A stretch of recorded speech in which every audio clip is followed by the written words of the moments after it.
Aleluia. Irmãos, é um prazer estar aqui pela primeira vez. Aleluia. Agradeço o convite do irmão Rodrigo, a recepção do pastor da igreja. Eu congrego ali no setor 34, na sede, com o pastor Paulo Moraes. Quem deixa a saudação também aqui do meu pastor aos irmãos. Aleluia. Irmãos, hoje culto de missões. Eu quero trazer uma reflexão aqui sobre esse tema. Convido você a abrir a Bíblia em Marcos, Evangelho segundo Marcos. Vamos ler no capítulo 9. E vamos ler dentro do capítulo 9, do versículo 14 ao 29.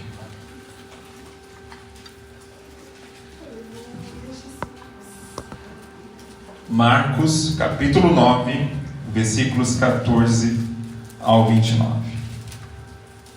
Aleluia. Todos acharam? Amém. Vamos ler a palavra do Senhor.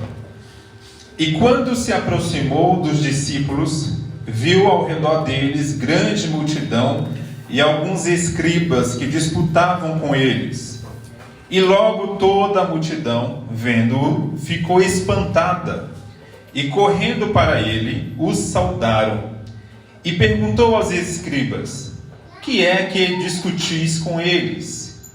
E um da multidão, respondendo, disse: Mestre, trouxe-te o meu filho, que tem um espírito mudo, e este, onde quer que o apanha, despedaça-o, e ele espuma e range os dentes, e vai se secando.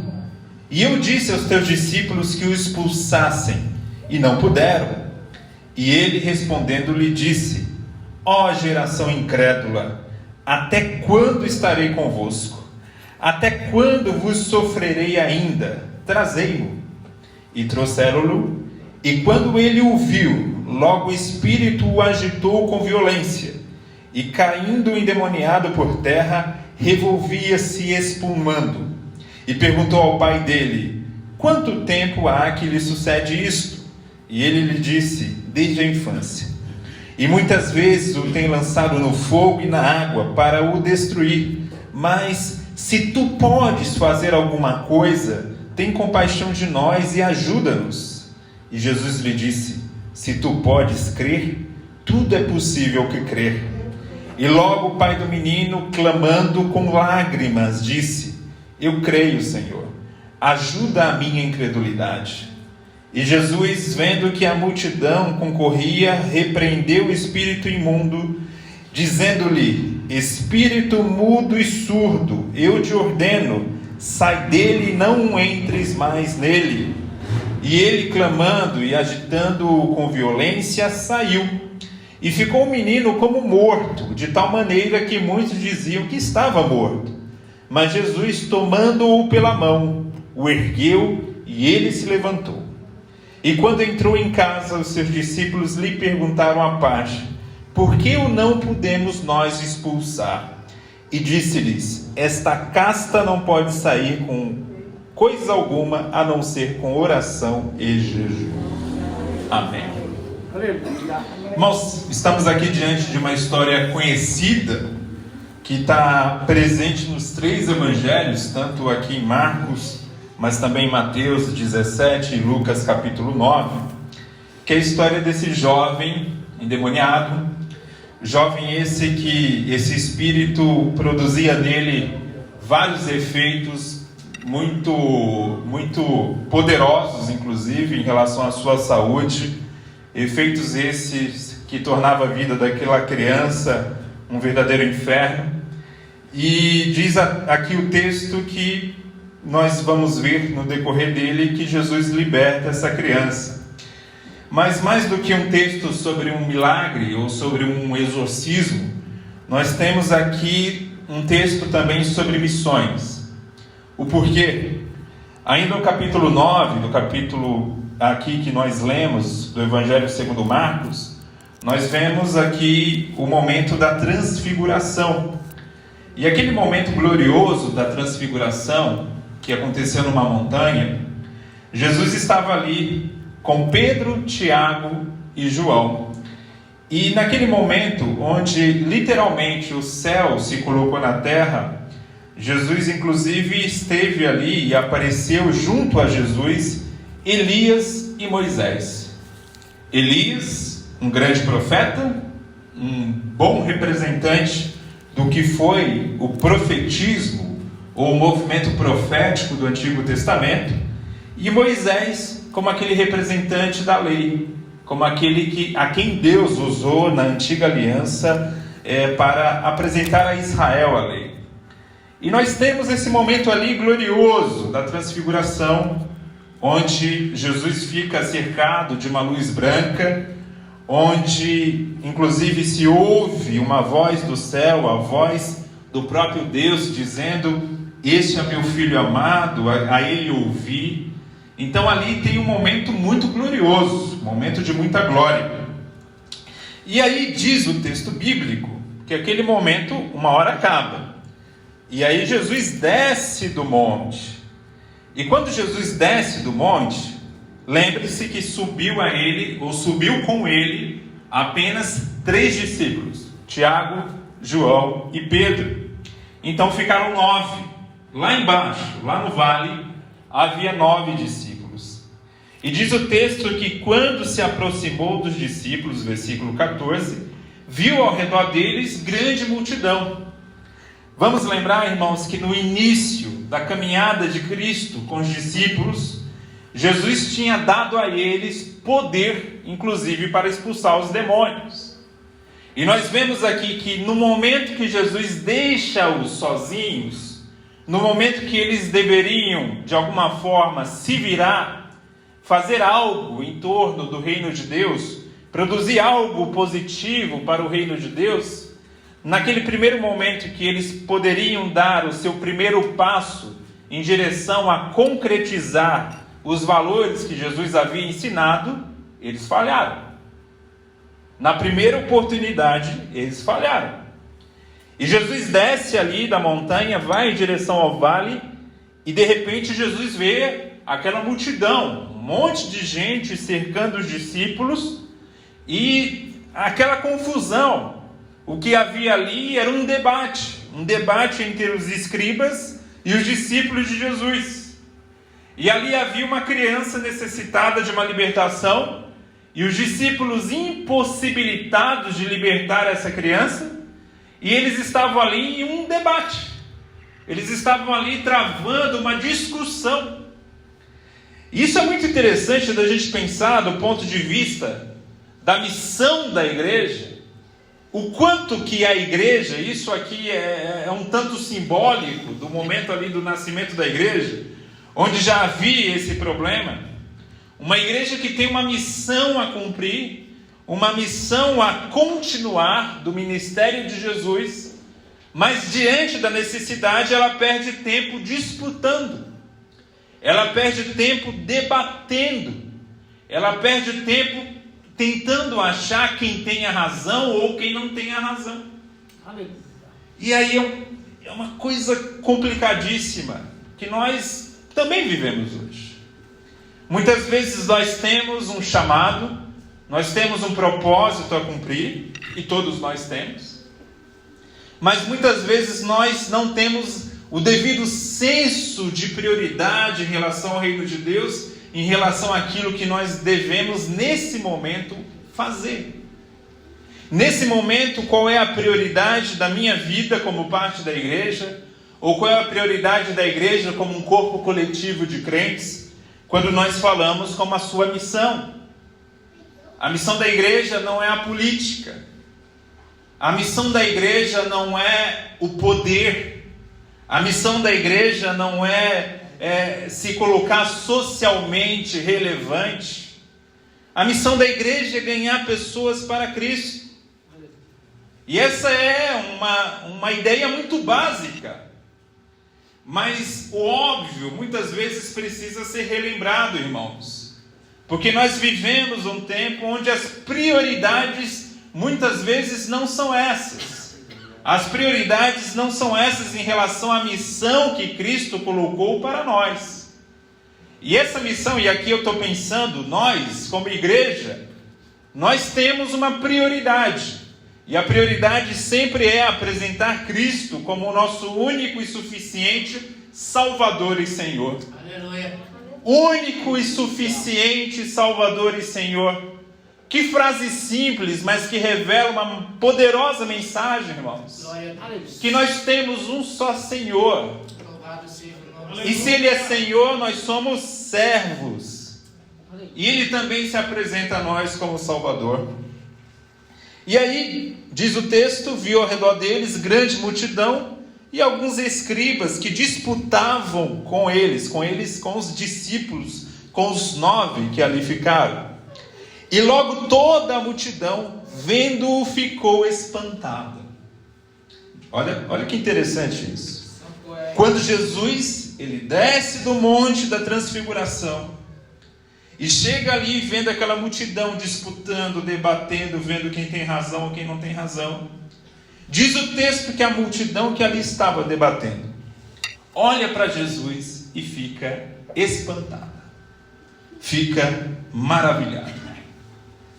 Alguns até entendem aqui que talvez, assim como Moisés, quando ele desce do monte, que talvez Jesus tivesse com o rosto brilhando. Por isso que eles ficaram admirados. Jesus, ele acabara ali de passar pelo momento da transfiguração. Mas o texto não fala nada disso. O texto fala simplesmente que quando Jesus chega ali, eles ficam espantados. Ou, em outras traduções, poderia ser traduzido, eles ficam maravilhados. E aí, irmãos, isso me lembra a igreja primitiva. Quando Lucas vai escrever a respeito da igreja, e vai ali trazer os sinais daquela igreja, em Atos capítulo 2, Lucas vai falar o seguinte: olha, aquela igreja caía na graça. É bem verdade, irmãos, que a partir do momento que a igreja vivencia o Evangelho, a igreja traz para si perseguição, traz para si indiferença, traz para si muita gente que quer acabar com essa mensagem. Mas também ela começa a atrair pessoas que foram chamadas ao Evangelho. Ela tem ali, por meio da pregação do Evangelho, esse chamamento que vem do próprio Espírito. Então a igreja, ela passa a ser também chamativa, assim como era Jesus. O próprio brilho do Espírito Santo na vida de Jesus, só o fato das pessoas olharem para Jesus, elas ficaram admiradas. Elas ficavam maravilhadas. Jesus pregava e elas, que autoridade que esse homem tem. Ele não parece com os mestres da lei. Ele é um carpinteiro, ele é filho de José. Ele não é de uma escola rabínica famosa. Ele não é um fariseu. Ele não é nenhum mestre ali da escola dos saduceus. Não. Jesus, ainda assim, quando abria a boca, ele produzia isso. Ele produzia esse maravilhamento nas pessoas. E veja, irmãos, que nesse momento aqui ele não tinha produzido nenhum milagre. Foi a mera presença de Jesus. A mera presença de Jesus já causou esse efeito. E aí eu fico me perguntando, irmãos, eu e você, assim como Jesus, como imitadores de Cristo, qual tipo de impressão que nós passamos? Porque isso tudo tem a ver com missão. A sua missão nessa terra, que é transmitir o Evangelho, é transmitir por meio de palavras, por meio da pregação, mas é transmitir também por meio da sua própria presença, do seu próprio brilho. Mas esse brilho que vem não é de você, é um brilho que vem do Espírito Santo na sua vida. O Espírito Santo é tão real, o Espírito Santo é tão marcante na sua existência, que as pessoas olham para você e vê que há algo diferente. Mas é algo diferente de fato, irmãos. Não é algo diferente apenas na estética. Porque mudar a roupa e vestir roupa de crente é fácil, é só mudar o guarda-roupa. Isso qualquer pessoa faz. Não é disso que eu estou falando. Eu estou falando de um brilho de fato que vem do Espírito Santo. E isso, irmãos, nós não podemos produzir. Isso não é fruto da minha capacidade ou da sua capacidade, mas é algo que Deus faz na sua vida por meio do Espírito. E aí diz o texto que a multidão ficou espantada, e essa multidão correu para ele, correu para Jesus e o saudou. Porque é isso que causa, né? Quando a gente fica maravilhado com alguma coisa, a gente vai em direção àquela coisa e a gente quer ter contato com ela.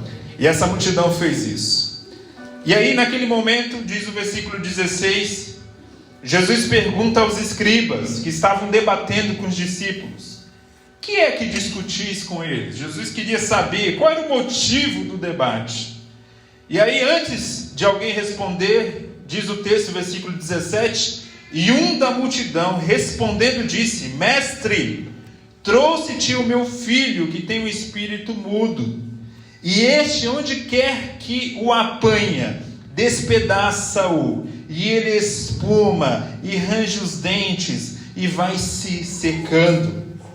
E eu disse aos teus discípulos que o expulsasse e não puderam. Aqui, irmãos, como eu disse no início da mensagem, nós temos um fato novo na vida dos discípulos. Tem um pai com um filho endemoniado e eles não puderam expulsar aquele espírito. Eles já tinham conseguido no passado fazer isso. Não era a primeira vez que eles se deparavam com uma pessoa ali com um problema, com um espírito, ou como uma pessoa possessa. Mas nesse momento eles não puderam fazer nada. E isso traz a esse pai um desespero. Primeiramente porque o pai trouxe o menino para Jesus. O próprio versículo 17 é muito claro, quando ele fala: Mestre, trouxe-te o meu filho. E aí aquele homem, quando traz o seu filho, Jesus não está ali naquele momento, Jesus estava no Monte da Transfiguração, então ele recorre aos discípulos. E isso, irmãos, é assim que nós vamos caminhar no mundo e deparar com muita gente que está vindo correndo atrás de Jesus, mas ele não sabe onde encontrar Jesus, ele não sabe onde ter acesso a Jesus, mas ele vai encontrar você. Aleluia. E aí ele vai pedir ajuda a você, como representante e como discípulo de Jesus. E ele vai esperar de você que alguma coisa aconteça, como esse pai também esperava, porque a situação, irmãos, era desesperadora. Diz o texto que esse espírito imundo, esse demônio que estava na vida daquela criança, diz o texto que deixava a criança muda. Porque é muito curioso isso, porque lá no capítulo 5 de Marcos também tem um outro jovem endemoniado, e naquele outro caso, o espírito que tinha possessão daquele jovem fazia com que ele gritasse. Mas aqui esse espírito produz mudez. É curioso a gente ver na Bíblia, especialmente nos evangelhos, a forma como os demônios se comportam. Os demônios sempre estão ligados, irmãos, a extremos. Sempre.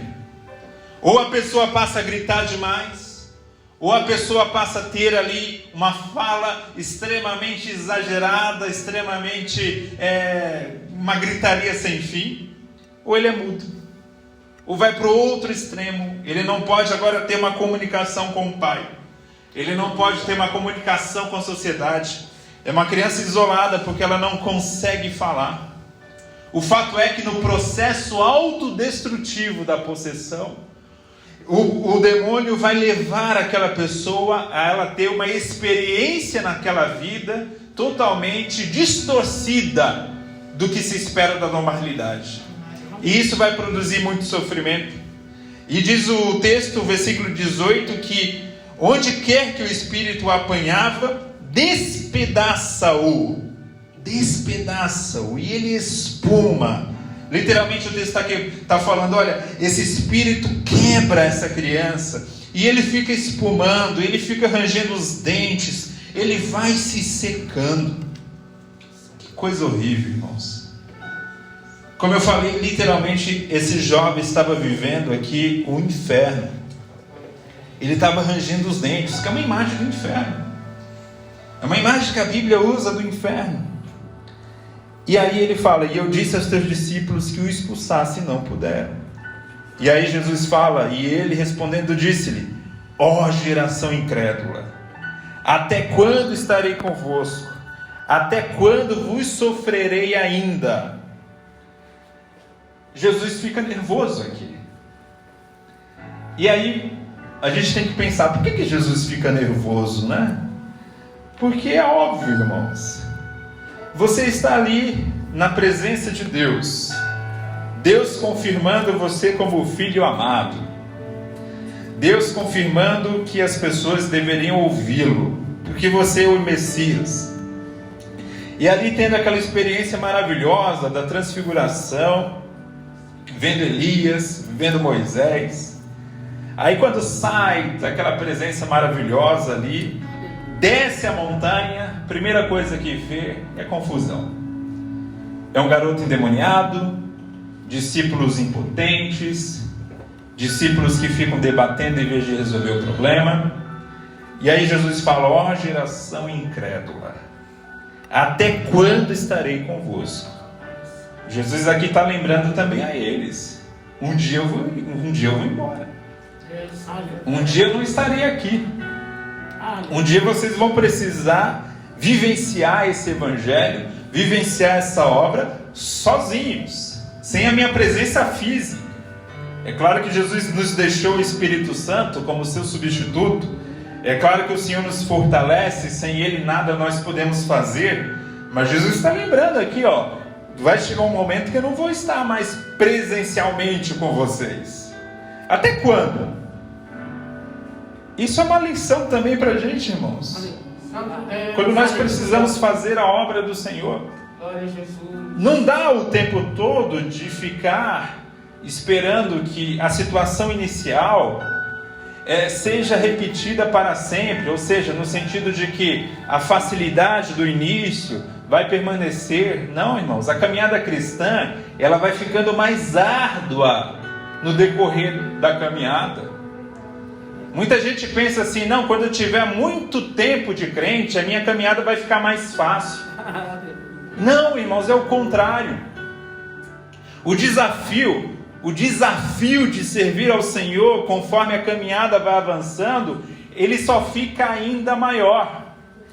E esse desafio, irmãos, que nos leva a refletir, por exemplo, a situação da igreja de Éfeso. Igreja essa que lá no Apocalipse, ela é elogiada como uma igreja que preserva a fé, que tem cuidado com as falsas doutrinas. Mas João adverte: mas olha, eu quero trazer uma advertência para vocês. Vocês precisam voltar ao primeiro amor. Essa carta que João manda para a igreja de Éfeso foi mais ou menos na década de 90 do primeiro século. Lá na década de 60, quando Paulo escreveu aos Efésios, se os irmãos observarem bem, essa carta não tem nenhuma crítica a essa igreja de Éfeso. Era uma igreja muito boa.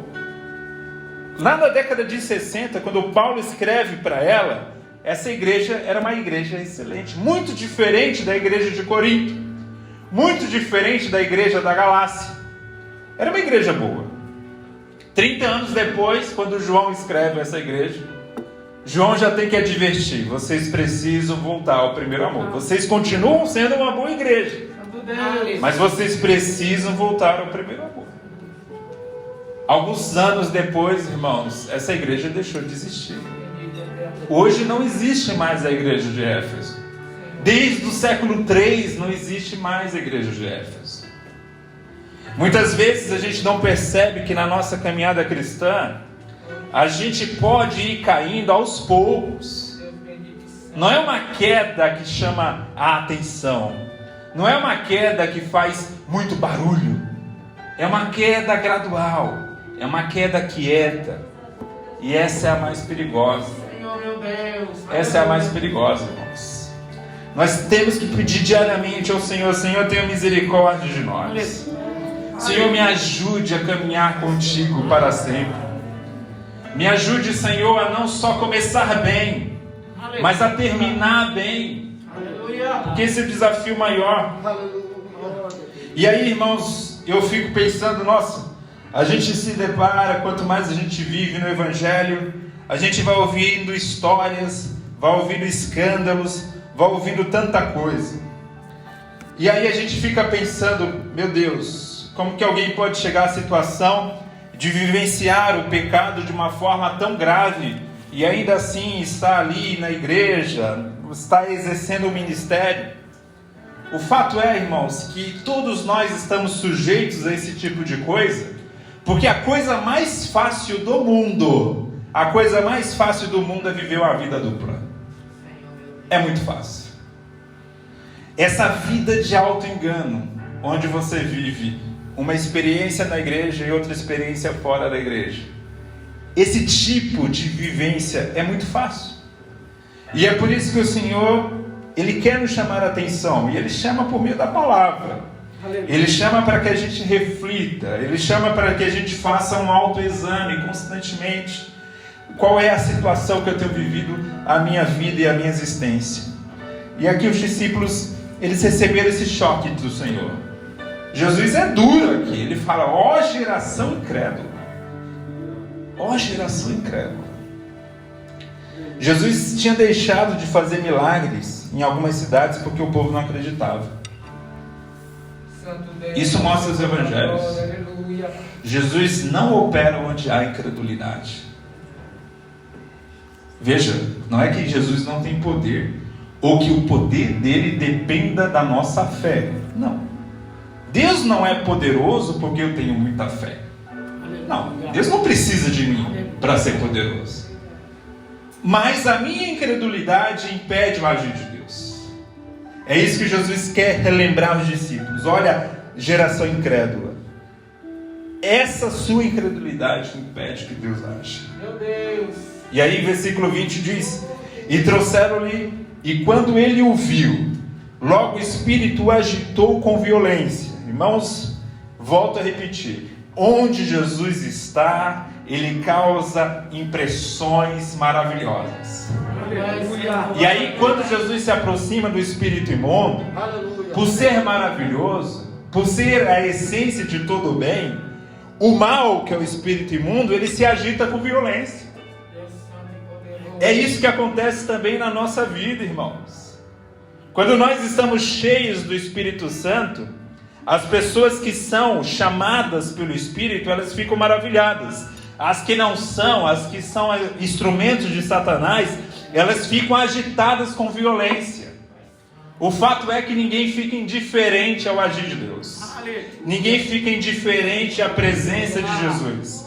Nem mesmo o demônio fica, irmãos. Diz o texto que aqui esse espírito agiu com violência. Lá no caso do endemoniado gadareno, no capítulo 5, quando Jesus se aproxima dele, ele começa a gritar e dizer, o que eu tenho contigo? Literalmente ele quer expulsar Jesus. Aqui ele não chega a falar nada. Até porque quem operava aqui era o espírito que trazia mudez a essa criança. Mas ele fica agitado, muito agitado. E caindo endemoniado por terra, revolvia-se espumando. E aí Jesus, ele pergunta ao pai, quanto tempo há que sucede isso? Aí Jesus fala, aí o pai fala, olha, desde a infância. E muitas vezes o tem lançado no fogo e na água. Lançado no fogo e na água. Mais uma vez isso mostra, irmãos, que o poder do mal, dos demônios, são poderes que levam a extremos.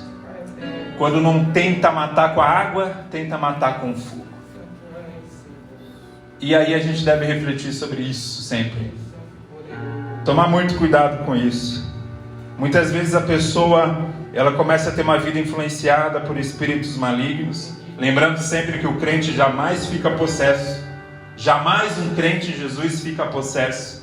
Porque onde o Espírito Santo está, não pode ter um outro ser habitando, irmãos. Porém, nós podemos ser sim influenciados. Possessos não, mas influenciados. E muitas vezes essa influência maligna, ela vem de uma maneira muito sutil. Ao ponto que Jesus estava ali falando da sua morte, e Pedro abre a sua boca e diz: não, Jesus, você não vai morrer não. E Jesus abre a boca e diz: para trás de mim, Satanás. Porque naquele momento Pedro estava sendo influenciado pelo maligno, sendo que momentos antes ele havia reconhecido Jesus como Messias. Então, de maneira muito sutil, e isso pode ocorrer na nossa vida. Meu Deus. E como que a gente evita isso? Primeiro, tendo ciência que ele vai nos levar ou tentar nos destruir por meio de algum extremo. No caso dessa criança era água, uma hora era água, outra hora era o fogo. Aí esse pai fala: mas se tu podes fazer alguma coisa, tem compaixão de nós e ajuda-nos. Irmãos, olha o desespero do pai. Se tu podes fazer alguma coisa. Ele não tinha muita fé em Jesus. Ele já estava ali há algum tempo. Os discípulos não fizeram nada. Jesus se aproxima. Jesus fica a par da situação. Jesus repreende os discípulos e por enquanto o garoto está ali endemoniado. Jesus se aproxima do garoto e o garoto fica agitado, fica violento.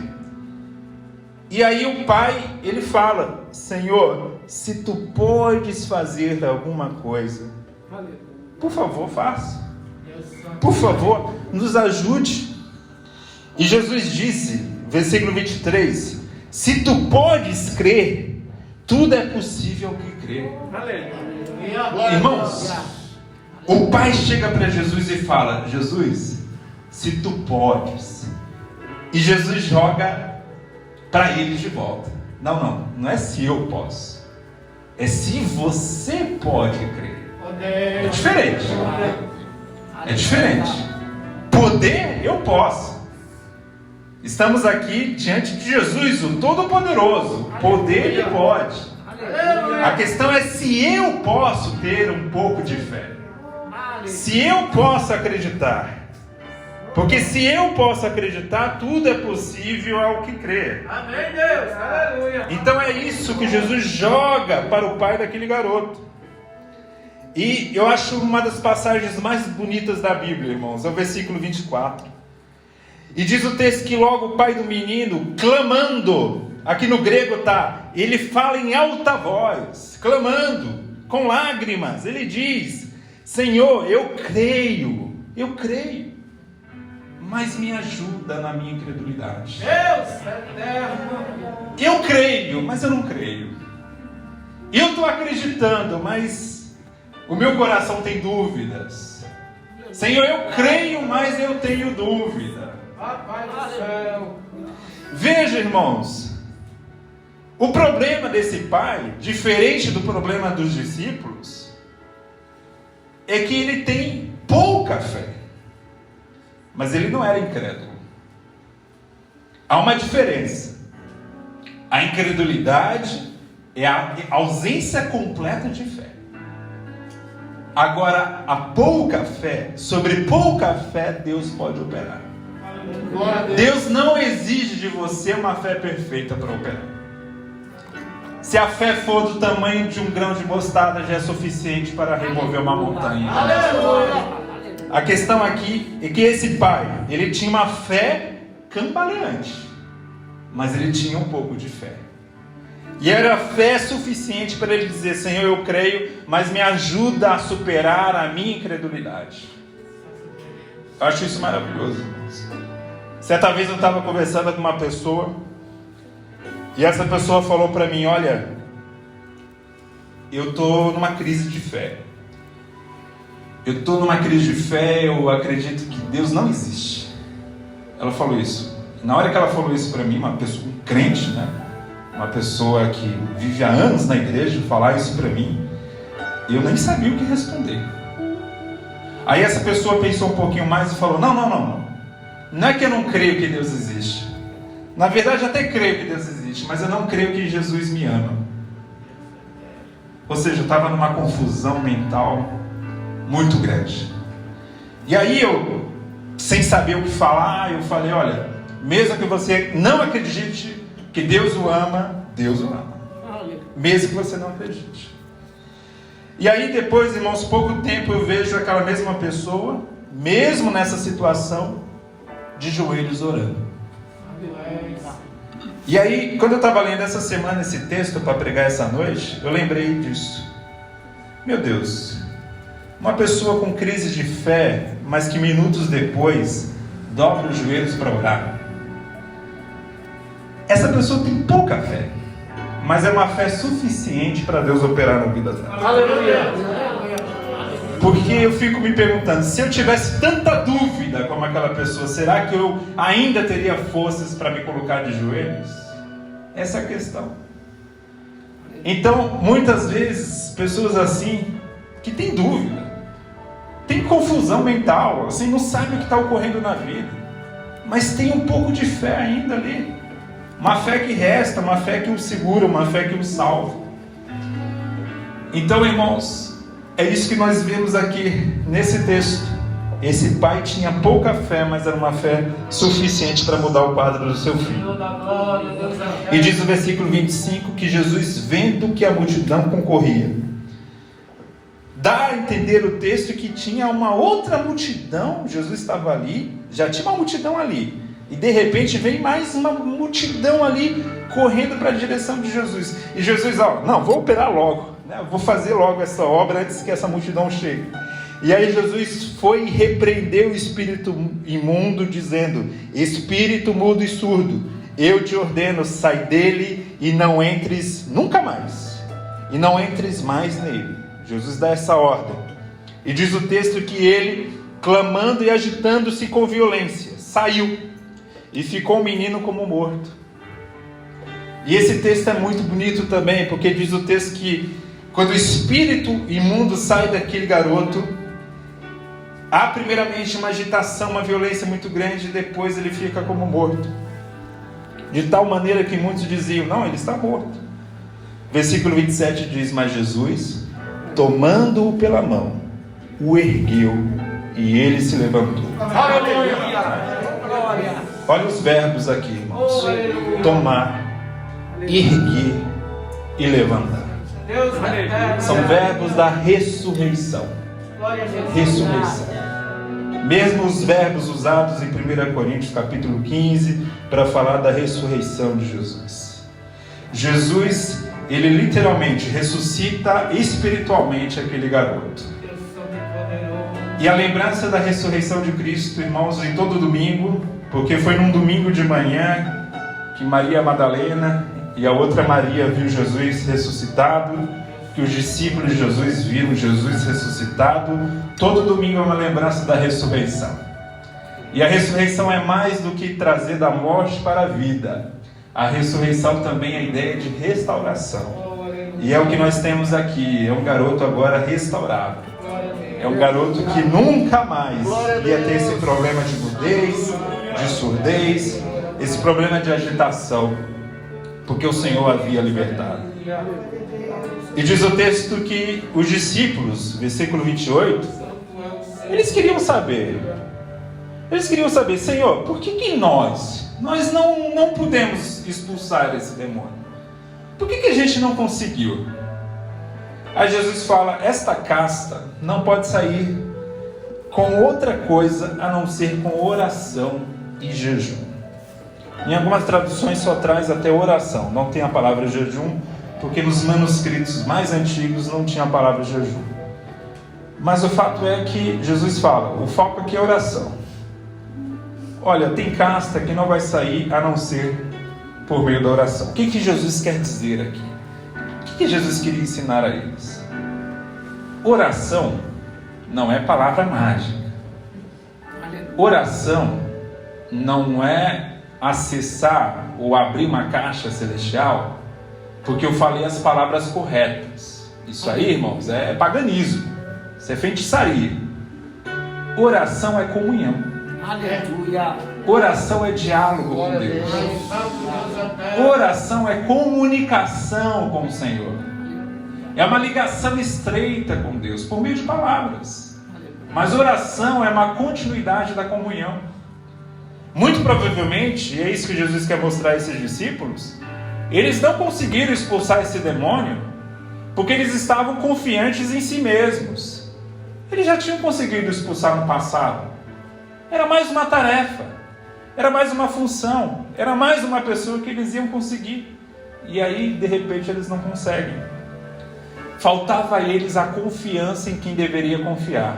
A confiança no Deus que pode de fato libertar. Porque é para isso que a oração serve, irmãos. A oração serve para aumentar a nossa confiança. A oração não muda Deus. Deus é imutável. Deus não fica mais poderoso porque você está orando muito. Deus não fica mais, Deus não intervém mais porque você ora mais. A oração muda você. A oração muda a mim. Porque quanto mais eu oro, mais confiante eu sou no Senhor. Glória a Deus. E a confiança em Deus permite que Deus age. Porque quando Deus age na base da confiança do crente, a glória vai para Deus, não vai para o homem. A glória vai para o Senhor. E é isso que nós vemos aqui. Quando Jesus sempre opera na base de uma fé, numa fé nele. Porque a Bíblia ensina isso, irmãos. Muita gente fala assim: é importante ter fé. A Bíblia não diz isso. A Bíblia diz que é importante ter fé em Deus. A fé não é a fé na fé. Não é a fé como um elemento meu. Eu tenho fé. Não. Eu tenho fé em Deus. Essa fé tem um objeto. E esse objeto é Deus. Ou seja, é uma confiança no Senhor. Fé é confiança. O sentido de fé na Bíblia é sempre esse, é confiar em Deus. Faltava a esses discípulos isso, mais oração, mais confiança, mais dependência do Senhor. E essa é a lição, irmãos, que nós temos aqui. Falando de missão. Os discípulos tinham uma missão a cumprir, uma missão a continuar, que é a missão de continuar o trabalho de Jesus. Mas eles aprendem as duras penas aqui, que eles não vão ter condições de cumprir essa missão se eles ficarem centrados na sua autossuficiência. Eu só tenho condições de cumprir a missão do Senhor se eu tiver confiança no Senhor. Esse pai confiou e a missão foi feita. Os discípulos precisavam também confiar no Senhor para que a missão pudesse sair. Amém? Quero agradecer aqui a oportunidade. Deixar essa meditação aos irmãos. Mensagem de reflexão a você. Para que você pense sobre isso. Porque isso não serve só para a vida do missionário.